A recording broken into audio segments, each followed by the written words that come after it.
Afouteza Podcast, el podcast más insólito sobre el Celta, el celtismo y el fútbol en general. ¿Qué pasa, Peña? ¿Cómo van esos ánimos?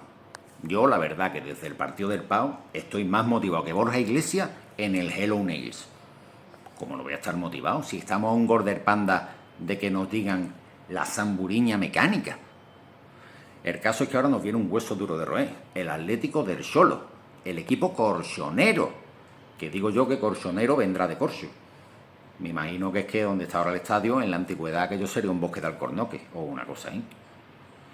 En fin, su jugador más peligroso es Julián Álvarez, que le dicen el hombre araña.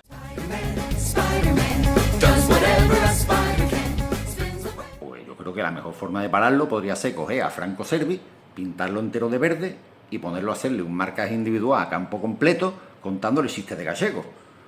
A lo mejor pararlo no lo para, pero es lo que se va a reír el chaval. No sé cómo lo veis ustedes. Yo creo que entre la primera victoria de la temporada y el efecto Servi, este partido lo vamos a ganar 1-0. ¿Qué os parece a ustedes? Dejadme en los comentarios, si queréis.